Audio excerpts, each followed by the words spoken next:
So I actually wasn't planning to make this a video, but I was doing a vlog and I ended up just going on and on about all the things I'd read recently and my thoughts on them. So here is an impromptu recent reads video.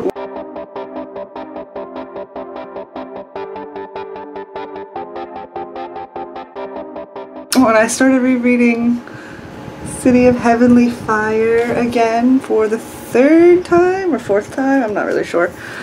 Yeah, I really like this book. So it was actually kind of fun because at first the scenes with, what's her name? Emma annoyed me because, you know, I was just curious about Clary and Jason, what was going on with all the characters that I love, and then all of a sudden we're introduced to this new kid who I'm like, why are we focusing on her? So I was kind of rushing through the beginning prologue scenes and all of the siblings of Julian, just, that was confusing. But rereading it, and after I've read Lady Midnight and Lord of Shadows, and I love them, and it's so much like more, I guess you could say, rewarding. I'm getting a lot more out of it. That book's heavy, I'm putting it down. Yeah, so that's fun. I decided I'm going to just go back to finishing my Mortal Instruments reread because I've been trying to branch out and read some different types of books. Maybe I'll go run and get them real quick. So, some of them were already on my shelf. I had to put them away. Alright, so these are the two books that like really irritated me. It was Genuine Fraud by E. Lockhart, which I thought was going to be better, but like it was good, but then the more I thought about it, I was like, was it really? And then The Forgotten, which was just like kind of mediocre the whole time. So this one was like, it was written in such a confusing way that, no joke, I had to read it backwards to understand it.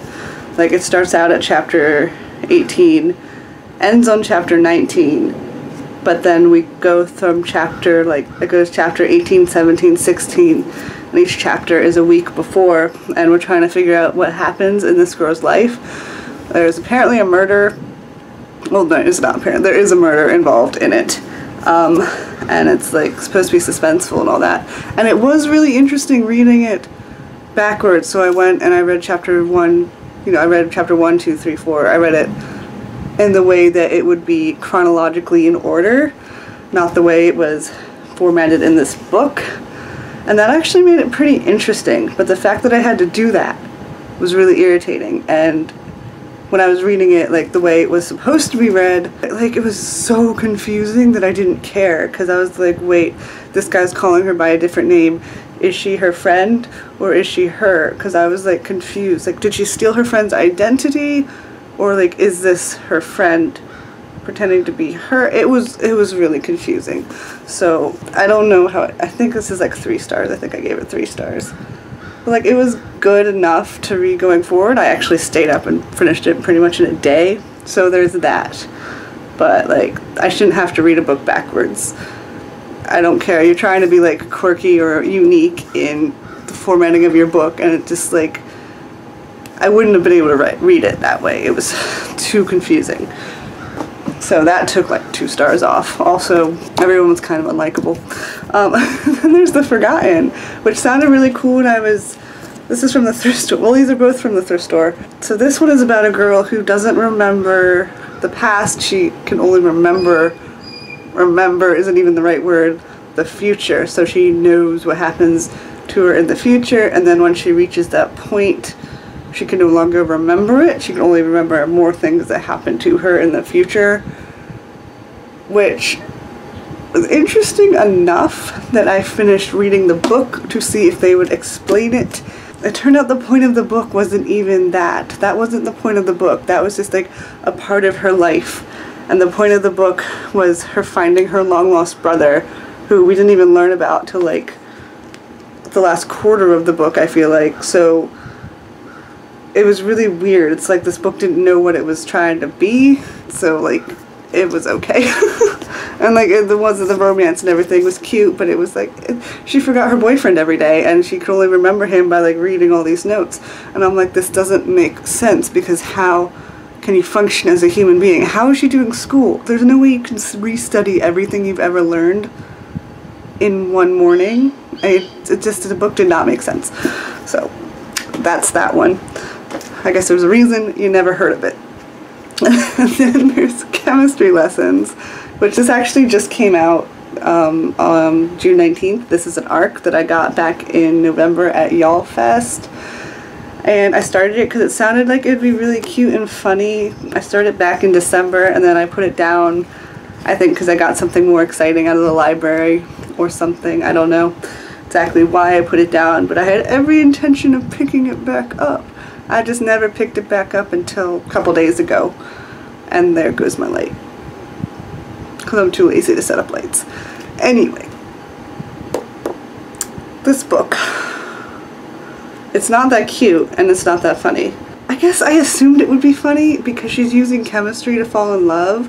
So basically her boyfriend broke up with her and then she finds out that her mom was working on this serum to try and chemically manufacture attraction, and so then this girl's like, oh well, I should use this serum to get my boyfriend back. Is pretty much what the whole book is. But she doesn't, like, I'm like this far in and she's just now like thinking about giving her boyfriend the serum.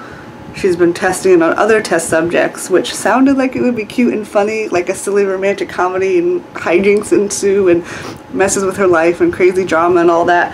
That's what I thought it was going to be in this book, but it's really just kind of boring.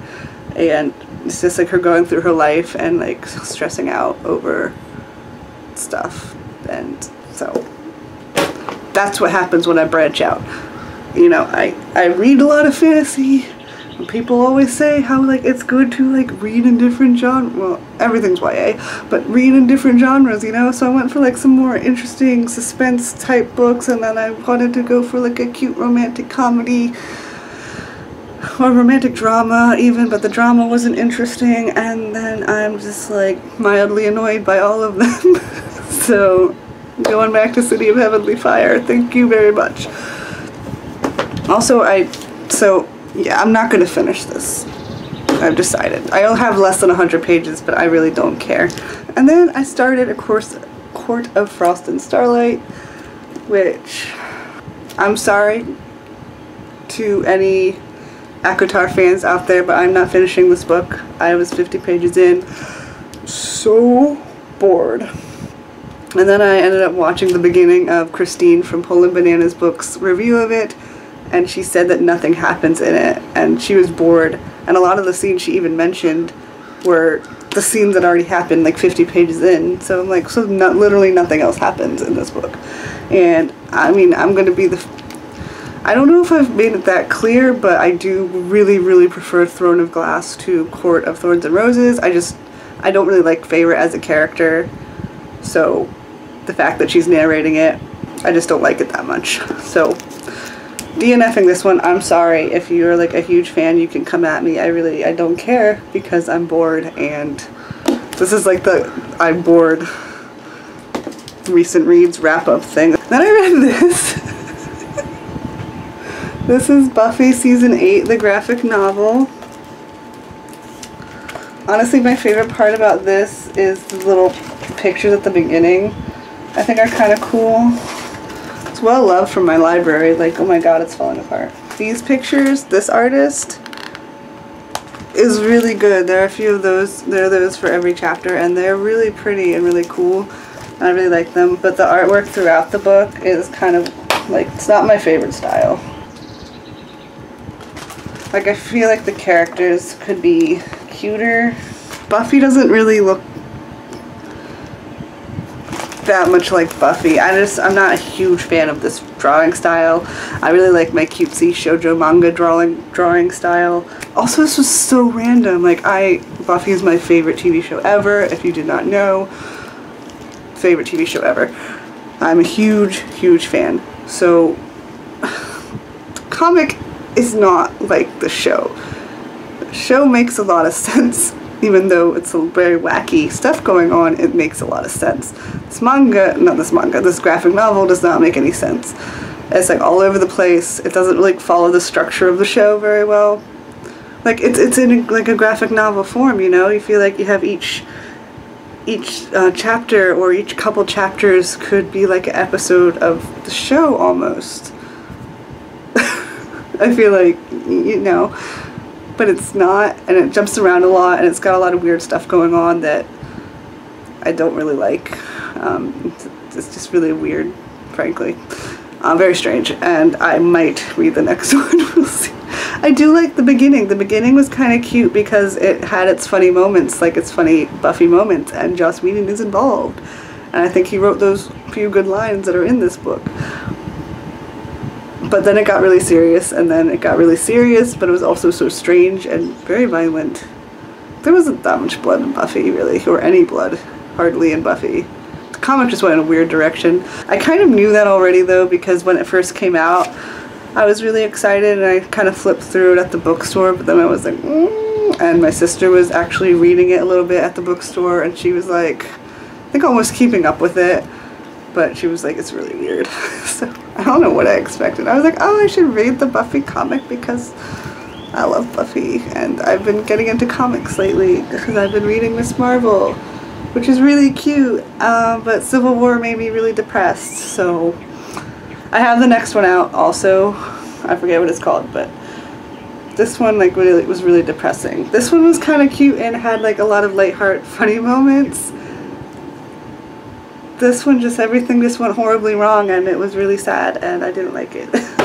Like, it was fine. It's just, I really like the comedy in the graphic novels.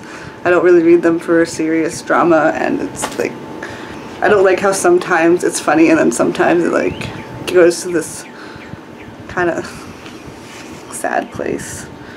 But this one was really funny. I liked when she, anyway, so somehow she ends up cloning herself, and there are like 50 of her, and then, or like more than 50 of her, and then she ends up making a giant, and then there's like a giant version of her, and the giant version of her has to fight this giant dinosaur, and it's really crazy, but it was really funny and cute. So I liked this volume. And that's all that I have in front of me that I can remember that I read recently. I have some books I got out of the library that I've now given back that I read. This really was not planned to go through everything I've read lately, but now that it is, I'll probably just like pop this video up as a recent reads video because that's what my channel's all about. So like, forgive the no makeup look and everything, but that's what happened. Thank you so much for watching. Bye!